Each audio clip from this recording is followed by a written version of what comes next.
Dear students of class 11th, आज का ये वीडियो मैं खास आपकी डिमांड पर लेकर आई हूँ।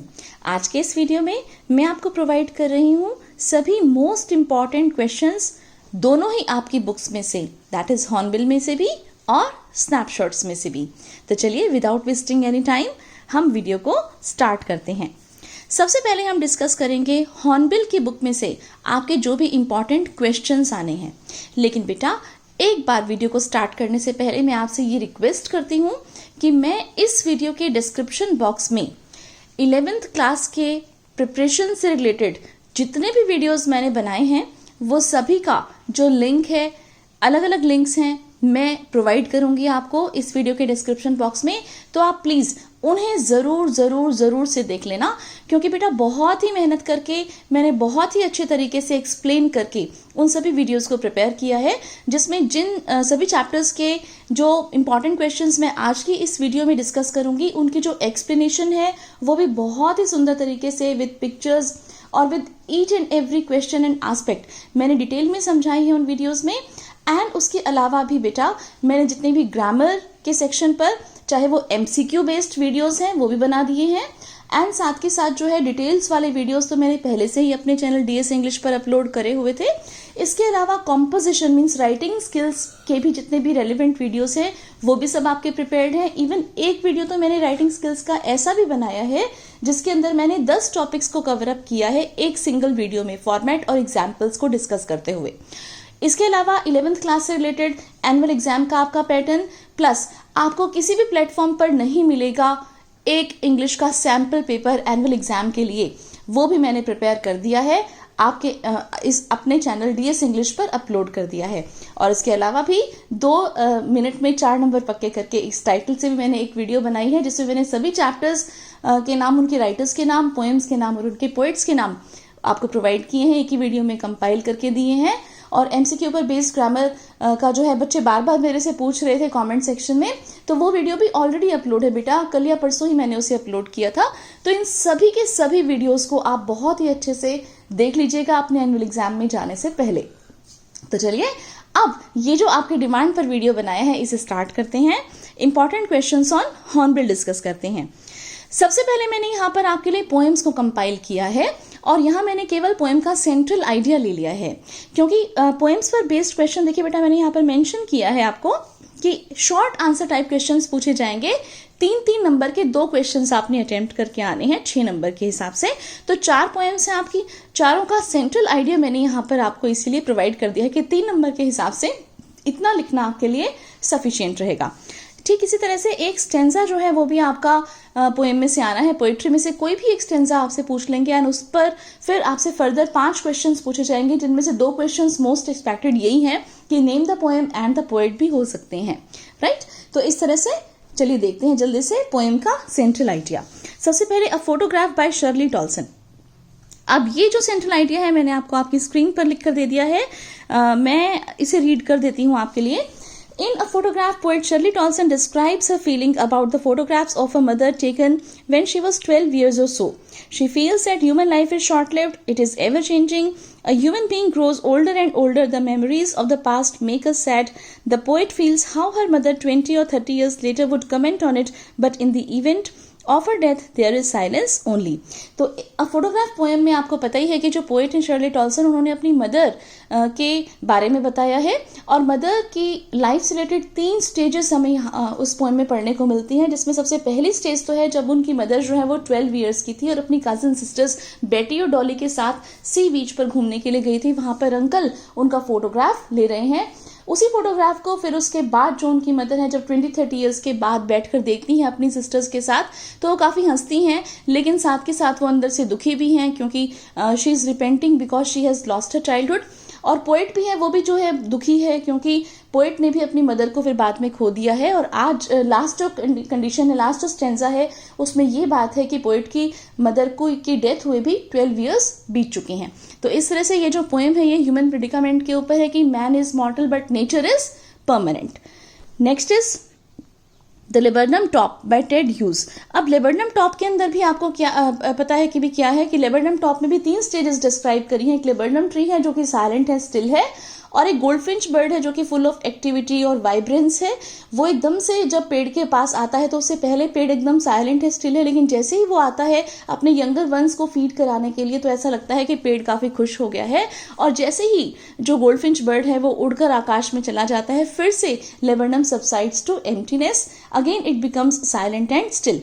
तो इस तरह से हमारी सबकी लाइव्स हैं जिनके अंदर ज़्यादातर तो हमारा डल बोरिंग साइलेंस है जो रहता है, लेकिन उसके बाद जब कुछ ऐसा अच्छा सा इवेंट होता है, एक्टिविटी होती है, हम सब बहुत खुश हो जाते हैं, but again that silence and stillness revolves around us. तो इस तरह से ये इसका थीम है, सेंट्रल आइडिया है। Now come to the next poem, voice of the rain by Walt Whitman. इसमें मैं आपको शॉर्ट में बता देती हूँ, वॉइस ऑफ द रेन में पोएट जो है वो रेन से कन्वर्सेशन कर रहे हैं और पोएट वॉल्ट व्हिटमैन रेन से पूछते हैं कि हु आर यू। तो फिर जो रेन है वो आंसर देती है कि I am the poem of earth, कि मैं अर्थ की पोएम हूँ। अब यहाँ पर पोएम का क्या मतलब है कि जिस तरह से जब भी कोई हम सॉन्ग गाते हैं, पोएम गाते हैं, तो वो जो गाने वाला है उसके दिल से निकलकर चारों ओर फैलकर फिर से गाने वाले को खुशी देता है। ठीक इसी तरह से रेन कहती है कि मैं भी अर्थ से ही निकलती हूँ, लैंड से, बॉटमलेस सी से निकलती हूँ। मीन्स आपको पता ही है कि वाटर साइकिल का इसके अंदर डिस्क्रिप्शन दिया गया है, और रेन वहाँ से निकलती है लैंड से, बॉटमलेस सी से, और फिर उसके बाद प्रेसिपिटेशन और इवेपोरेशन, प्रेसिपिटेशन, इन सब प्रोसेसेस के बाद, कंडेंसेशन के बाद जब रेनफॉल होता है उसके बाद फिर से जो है अर्थ जो है वो फिर से क्या हो जाती है, it purifies it, it beautifies it. तो इस तरह से वो खुशी मिलती है अर्थ को रेन से, एंड सिमिलरली एक सॉन्ग से गाने वाले को खुशी मिलती है। तो ये है voice of the rain by Walt Whitman. Last poem है आपकी चाइल्डहुड बाय मार्कस नीटन। इस पोएम में मार्कस नीटन ने अपने लॉस्ट चाइल्डहुड के बारे में बताया है कि उसका जो चाइल्डहुड है वो कब खत्म हुआ, कहाँ खत्म हुआ, क्या ये तब खत्म हुआ जब वो 12 इयर्स का नहीं रहा, राइट। और इस तरह से जो है वो पूरी की पूरी पोएम में रिपेंट करते हैं अपने चाइल्डहुड के लिए। यहाँ पर 3 बेसिक आइडियाज बताए गए हैं। वो ये बताते हैं कि जो ह्यूमन बींग्स हैं, जो बड़े लोग हैं, ओके, जो अडल्ट्स हैं, वो हिपोक्रेटिक होते हैं, वो ईगोटिस्ट होते हैं, ईगो से भरे हुए होते हैं, and more over they have double standards, okay, Hippocrates के हिसाब से दे हैव डबल स्टैंडर्ड्स, और उनके अंदर जो है खुद का अपना दिमाग होता है, इंडिविजुअलिटी की बात करी है। तो बेसिकली इन सब चीज़ों की बात करके फाइनली मार्कस नीटन यही बताना चाहते हैं कि उनका जो चाइल्डहुड है वो कहाँ पर है। उनका चाइल्डहुड है एक इनोसेंट बच्चे के फेस में, इनोसेंट चाइल्ड के फेस में, यानी कि अगर आज भी हम किसी छोटे बच्चे को देखते हैं तो हमें हमारा बचपन याद आता है। तो इस तरह से चाइल्डहुड बाय मार्कस नीटन, जिसके अंदर पोएट अपने चाइल्डहुड को याद कर रहे हैं। अब हम देख लेते हैं हॉर्नबिल के important questions based on chapters. अब चैप्टर्स की जहां तक बात है, ऐसे टाइप क्वेश्चन एक पूछा जाना है आपसे 5 नंबर का। वेरी शॉर्ट आंसर जो है वो 2-2 नंबर के 2 आएंगे। प्रोस टेक्स्ट यानी कि एक टेक्स्ट पूछा जाएगा, उस पर बेस्ड क्वेश्चंस पूछे जाएंगे 5 एमसीक्यूज के हिसाब से 1-1 नंबर के, और ऑब्जेक्टिव टाइप क्वेश्चंस भी सेपरेटली पूछे जाने हैं हॉर्नबिल में से आपके 5 नंबर के। तो ये है पेपर का पैटर्न। और अब देख लेते हैं first chapter, the portrait of a lady by Khushwant Singh. जैसा कि मैंने आपको बताया, don't forget to watch my explanatory videos, detailed videos on these chapters. The link will be provided in the description box. Now, सबसे पहला और मोस्ट इंपॉर्टेंट क्वेश्चन जो मैं मानती हूँ इस चैप्टर में से वो है, draw a character sketch of Khushwant Singh grandmother as portrait by him in the lesson the portrait of a lady. तो ग्रैंड मदर का कैरेक्टर स्केच आपको इसके अंदर बताना है। ग्रैंड मदर का character sketch, she was religiously, सबसे पहले आप उसके फिजिकल फीचर्स को डिस्क्राइब करना, जैसे old, fat, slightly bent, always wore white, right, always kept rosary in her one hand and other hand was on her waist. इस तरह से फिजिकल फीचर्स के बाद फिर आप बताना उसके जो मेंटल फीचर्स थे, जैसे मान लीजिए she was religious lady, she was strong lady, emotional lady, loving, caring towards a grandson.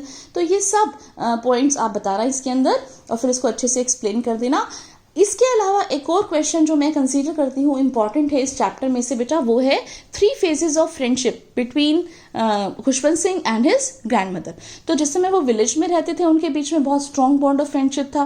फिर उसके बाद जब वो सिटी में आ गए तो उनका जो बॉन्ड ऑफ फ्रेंडशिप है वो थोड़ा सा लूज होना स्टार्ट हो गया, it started becoming loosen, and then finally जो है जब ऑथर को सेपरेट रूम मिल गया और वो यूनिवर्सिटी में चला गया पढ़ने के लिए, उसको सेपरेट रूम मिल गया, तो उस समय तो उनका जो बॉन्ड ऑफ फ्रेंडशिप था वो बिल्कुल खत्म हो गया। हालांकि जैसे 2-2 नंबर के हिसाब से बहुत सारे ऐसे क्वेश्चंस हैं इस चैप्टर में जो इंपॉर्टेंट हैं, जैसे जिस समय ऑथर को सेपरेट रूम मिल गया था, वो यूनिवर्सिटी में चला गया था पढ़ने के लिए, उस समय ग्रैंड मदर कैसे अपना टाइम स्पेंड करती थी। तो वो 3 पॉइंट्स हैं, आपको पता है, राइट, कि she used to spin the wheel, fed sparrows, at that time और कीप प्रेयर, मतलब रिसाइट प्रेयर। तो ये 3 चीज़ें हैं, feeding sparrows, spinning wheels and reciting prayers. ठीक इसी तरह से जैसे क्या क्या डिफरेंसेस आए थे जब ऑथर विलेज के स्कूल में पढ़ता था और फिर उसके बाद वो सिटी में शिफ्ट हो गया।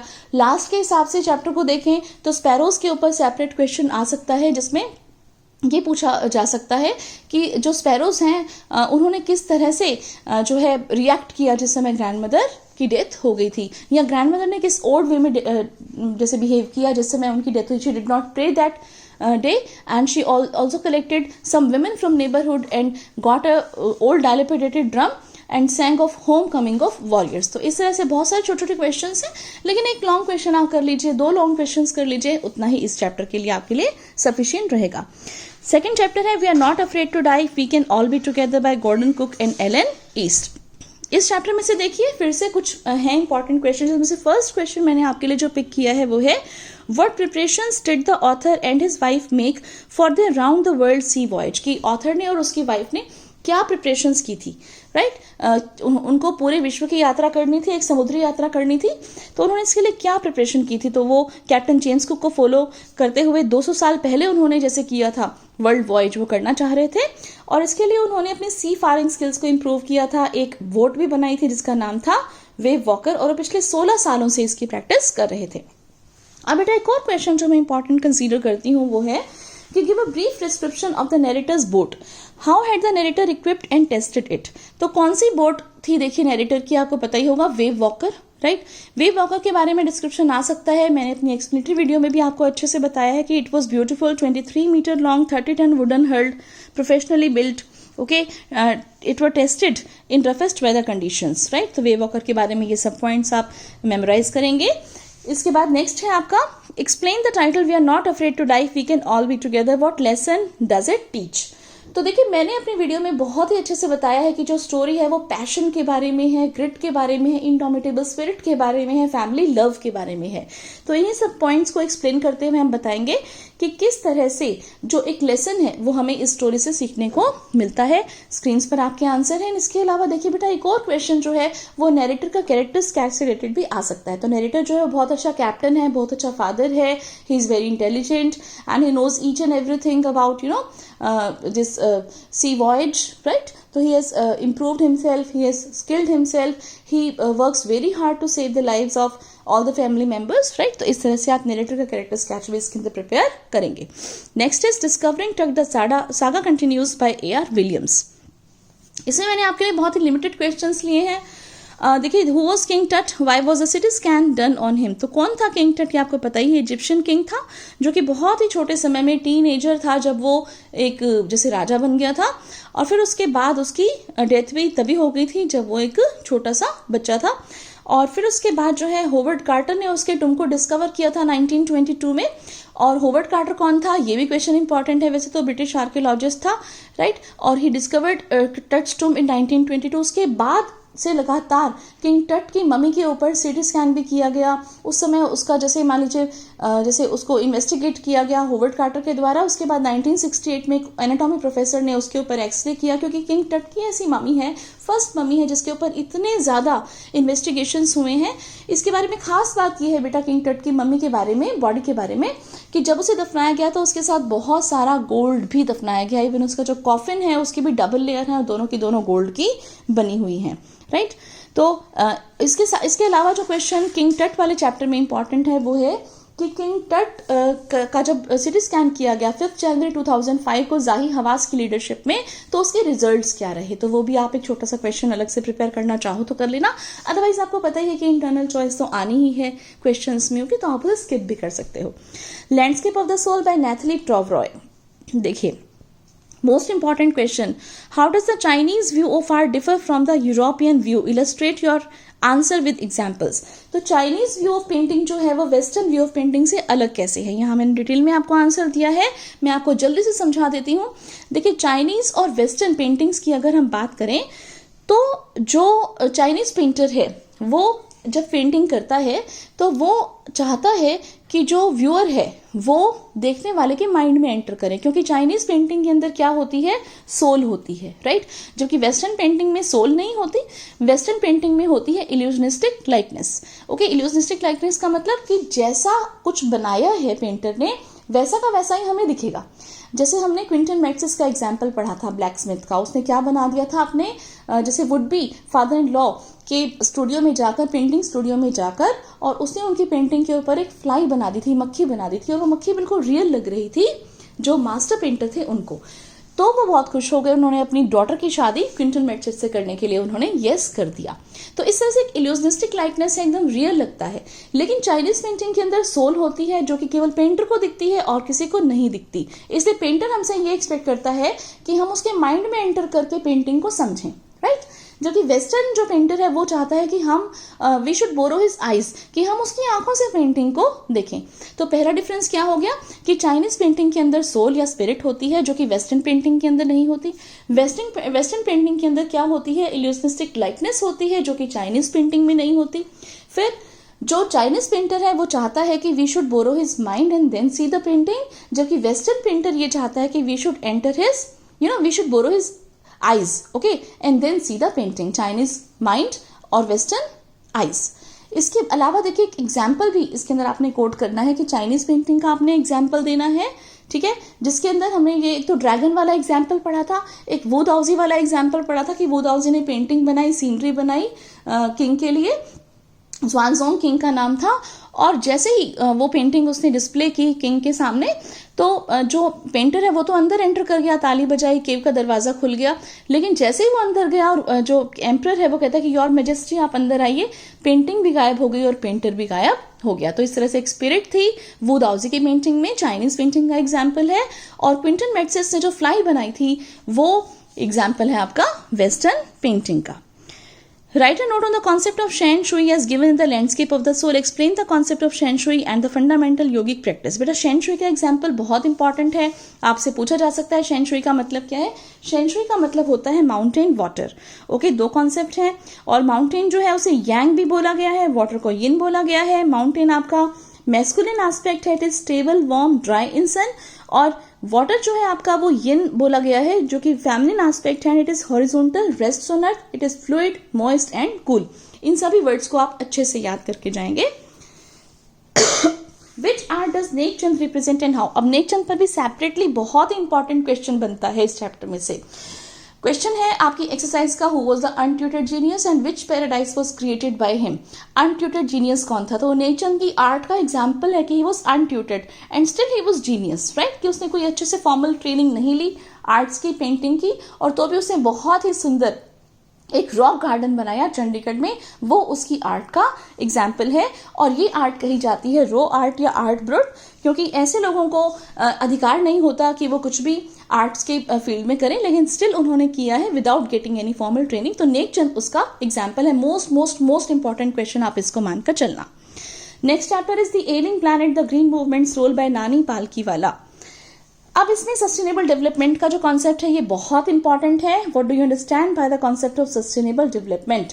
तो सस्टेनेबल डेवलपमेंट होता है जिसमें हम हमारी जो प्रेजेंट जनरेशन है उसकी नीड्स को फुलफिल करते हैं, but without compromising the ability of the future generations to meet their needs. यानी कि वाइज यूज ऑफ रिसोर्सेज पर इसमें स्ट्रेस दिया जाता है, जिसमें हमने जो भी कुछ हमारे नेचुरल रिसोर्सेज हैं उनको अंधाधुंध यूज नहीं करना होता, और हमें उनको किस तरह से यूज करना होता है कि वो हमारे भविष्य के लिए भी बचाकर हम रख सकें। This is sustainable development.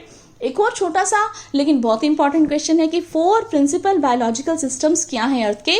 Mister Lester are brown के अकॉर्डिंग 4 प्रिंसिपल बायोलॉजिकल सिस्टम्स हैं, croplands, fisheries, forest and grasslands. इसे भी आप याद रखना। और ये कैसे डिप्लीट हो रहे हैं, कैसे इनका जैसे खत्म हो रहे हैं, ये भी क्वेश्चन आपसे पूछा जा सकता है। अब इसके अलावा बेटा एक यहाँ पर मैंने आपको डिटेल में समरी इस चैप्टर में से दी है, क्योंकि कॉन्सेप्ट के हिसाब से देखा जाए, थीम के हिसाब से देखा जाए तो ये चैप्टर बहुत इंपॉर्टेंट है, द एलिंग प्लैनेट, राइट।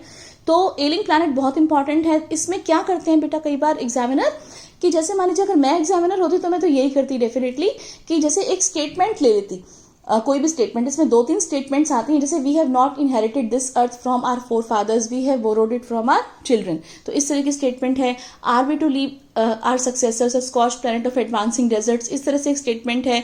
अच्छा, एक जो लुसाका में जाम्बिया में एक जू है जहाँ पर लिखा वर्ल्ड्स मोस्ट डेंजरस एनिमल कौन है, तो वहाँ पर एक केज है, केज के अंदर मिरर है, मिरर के अंदर आप अपना रिफ्लेक्शन देखते हो, कहने का मतलब है man is the most dangerous animal. तो इस तरह से ये कुछ फैक्ट्स हैं, कुछ स्टेटमेंट्स हैं, ये आपसे मैं पूछ लेती पेपर में, और उसके बाद आपसे कहते कि आप अपना जो on the basis of the reading of your chapter the alien planet the green movement's role, इन स्टेटमेंट को जस्टिफाई करो। तो उसके हिसाब से एक छोटी सी समरी यहाँ पर मैंने आपको प्रोवाइड की है कि साथ के साथ जो है ये किस क्वेश्चन का आंसर बनेगा आपका। देखिए, what are the factors enumerated by Nani Palkhivala that have made our earth an alien planet, how can we ensure its health. कि एलियन प्लैनेट इस टाइटल को जस्टिफाई भी कर दिया कि जो अर्थ है वो एक बीमार प्लैनेट है, राइट, कैसे है, राइट, और हम क्या कर सकते हैं इसकी कंडीशन को इम्प्रूव करने के लिए। तो अर्थ एक डिक्लाइनिंग हेल्थ में पेशेंट है, ये सब बातें इसके अंदर मैंने यहाँ पर मेंशन की है, शॉर्ट में समरी आपको दी है इस क्वेश्चन में। Next is silk road by Nick Middleton.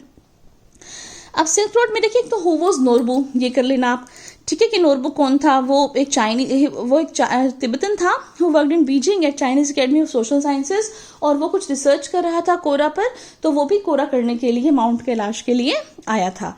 इसके अलावा एक और क्वेश्चन आप इसमें से कर लेना कि describe the difficulties face by Nick Middleton during his journey to Mount Kailash. मैं शॉर्ट में आपको बता भी देती हूँ कि निक मिडल्टन ने कौन कौन सी डिफिकल्टीज को फेस किया था। आपको ये तो पता ही है कि वो माउंट कैलाश जा रहा था कोरा, यानी कि पिलग्रिमेज करने के लिए, तीर्थ यात्रा करने के लिए। तो रास्ते में उसको एक तो स्नो मिली थी, राइट, बर्फ मिली थी, रास्ता एकदम उबड़ खाबड़ था, रफ एकदम उसका पैसेज था, राइट, प्लस उसका जो है शार्प टर्न्स थे, राइट, इस तरह से कर लेना। और फिर इसके बाद आप देखिए कि उसे बहुत ज़्यादा प्रॉब्लम हो रही थी क्योंकि बहुत डर्ट थी वहाँ पर, तो उसे कोल्ड काफ़ी हो गया था, साइनस की प्रॉब्लम हो गई थी, लो एटमॉस्फेरिक प्रेशर के कारण से उसकी जो हेल्थ थी वो काफ़ी इल हो गई थी। एंड मोर ओवर जैसे जिस जगह पर उसने जाना था कोरा के लिए, पिलग्रिमेज के लिए, वहाँ पर ज़्यादा तीर्थयात्री भी उसको नहीं मिले थे, पिलग्रिम्स नहीं मिले थे, क्योंकि he reach there too early. Okay, plus एक और प्रॉब्लम थी कि उसकी जो लैंग्वेज थी वो भी जैसे इंग्लिश थी, और वहाँ के लोग जो हैं वो इंग्लिश लैंग्वेज नहीं समझते थे। तो इस तरह से ये सभी डिफिकल्टीज थी जो कि ऑथर ने फेस की माउंट कैलाश के लिए जब वो यात्रा करने के लिए गया। अब हम आ जाते हैं हमारी सप्लीमेंट्री रीडर स्नैपशॉट्स पर। इसके भी जो भी इंपॉर्टेंट क्वेश्चंस हैं उनको देख लेते हैं। एक ऐसे टाइप क्वेश्चन लिखना आएगा विद इंटरनल चॉइस, 2 क्वेश्चंस होंगे, 2 में से कोई भी एक करना है, और 2-2 नंबर के भी आपको इसमें से क्वेश्चंस अटेम्प्ट करने हैं 2।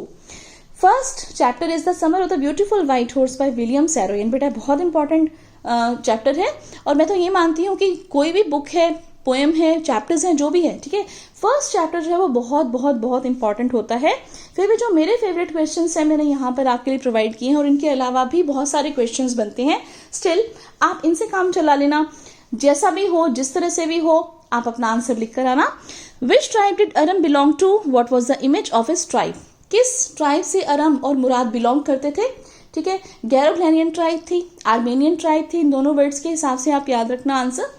और किस चीज के लिए जाने जाते थे, they were known for their trustworthiness, honesty, right. हालांकि दे वर पुअर, लेकिन तो भी वो ऑनेस्ट थे और ट्रस्टवर्दी पीपल थे, जिनके ऊपर विश्वास किया जा सकता था, ईमानदार थे चाहे गरीब थे। What do you think induced the boys to return the horse to its owner?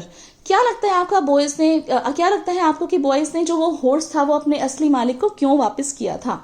इससे पहले तो ये क्वेश्चन भी इंपॉर्टेंट है कि who was John Byro. Okay, John Byro कौन था। तो जॉन बायरो जो है वो एक जैसे असीरियन फार्मर था जिसका घोड़ा इन बच्चों ने चुराया था। Whose horse was stolen by the boys, he was a farmer.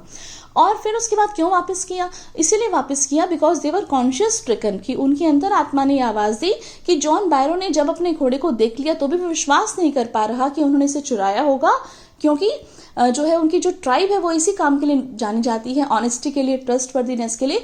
तो बच्चों की अंतरात्मा के हिसाब से वो कॉन्शियस स्ट्रिकन हो गए, उन्होंने ऐसा सोचा कि उनको ये घोड़ा वापस कर देना चाहिए।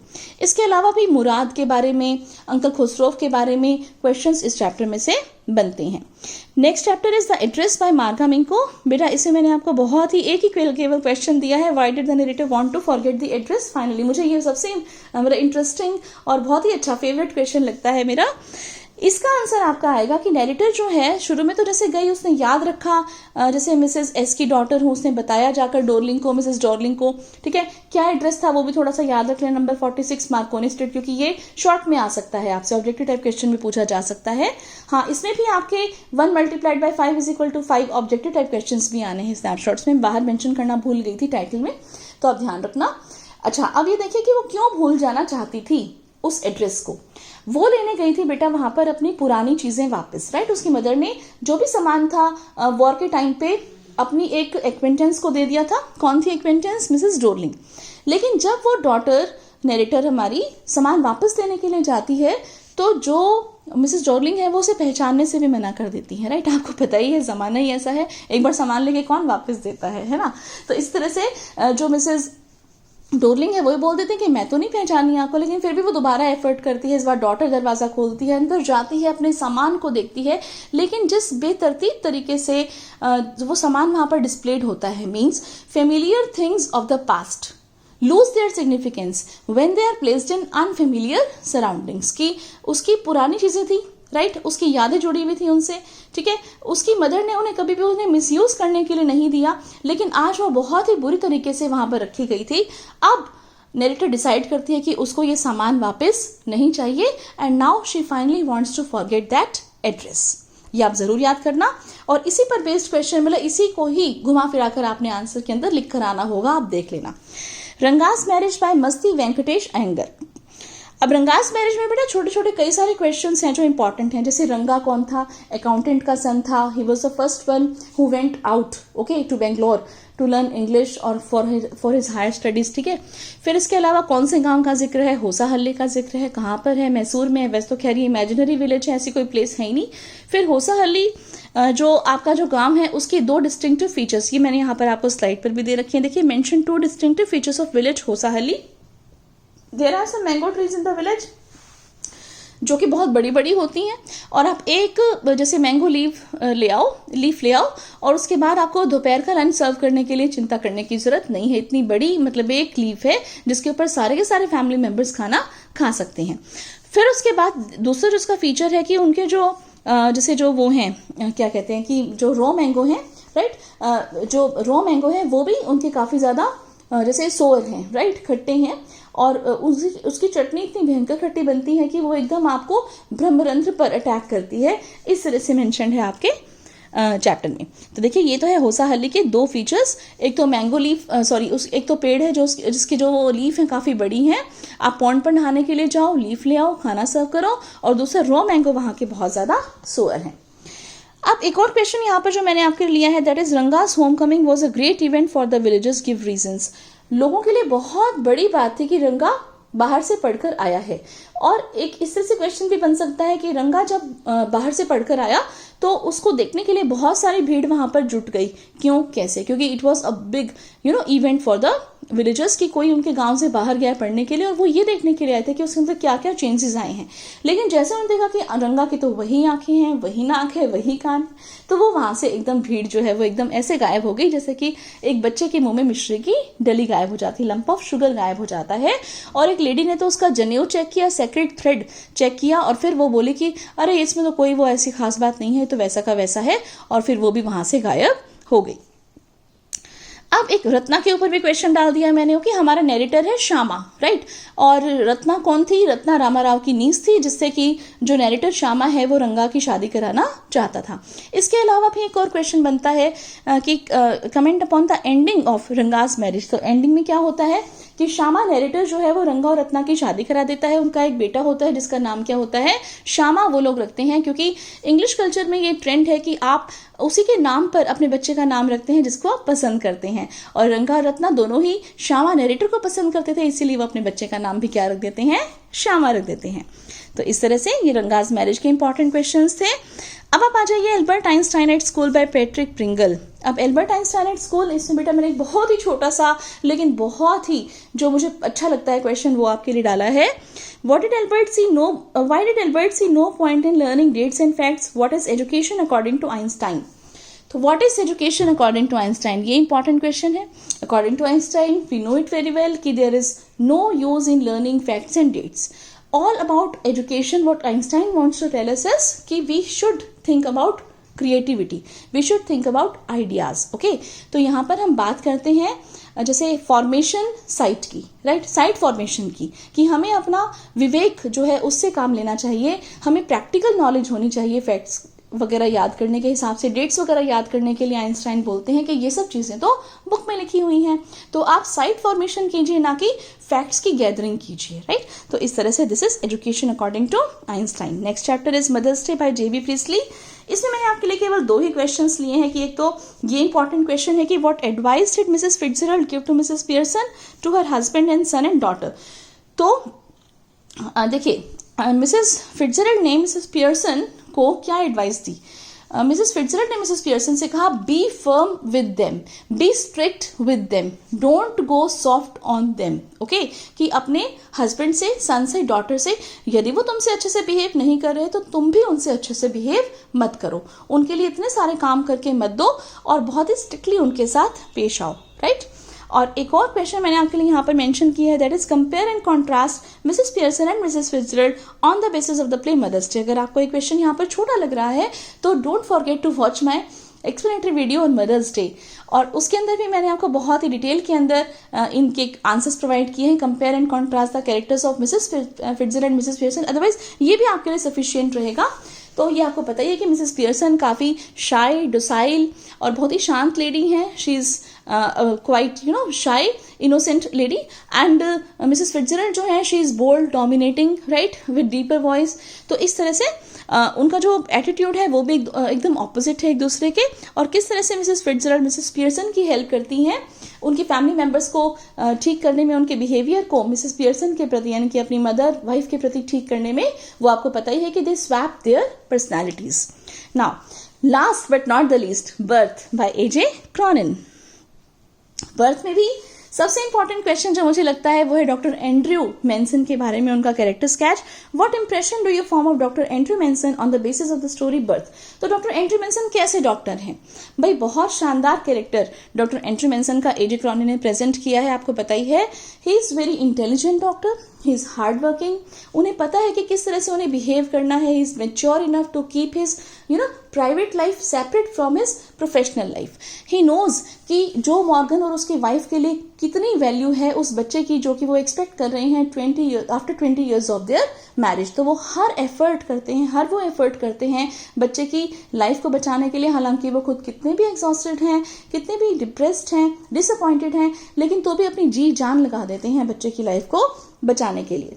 अब एक और क्वेश्चन इसमें से जो इंपॉर्टेंट है वो है give a brief account of the efforts made by Andrew to revive the stillborn baby. क्या किया था डॉक्टर एंड्रयू ने उस स्टिल बॉर्न बेबी की लाइफ को रिवाइव करने के लिए। तो ये हमें पता ही है कि उन्होंने 2 बेसिन्स मंगाए थे, हॉट एंड कोल्ड वाटर का। सैमरिटन में जो उन्होंने केस देखा था वो उनको ध्यान था कि किस तरह से इस बच्चे को एस्फिक्सिया पैलिडा हुआ है, मीन्स ब्लड में ऑक्सीजन की जो क्वांटिटी है वो कम हो गई है और कार्बन डाइऑक्साइड की क्वांटिटी बढ़ गई है।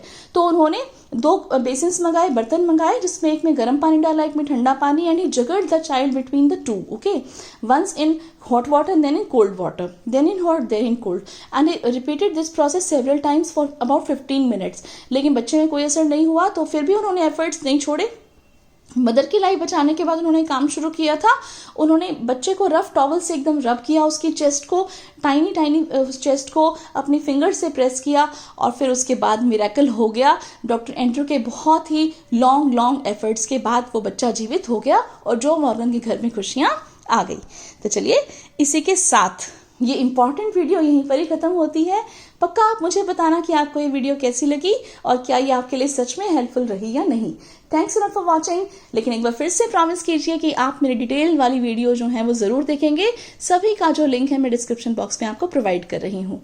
Lots of thanks and best wishes.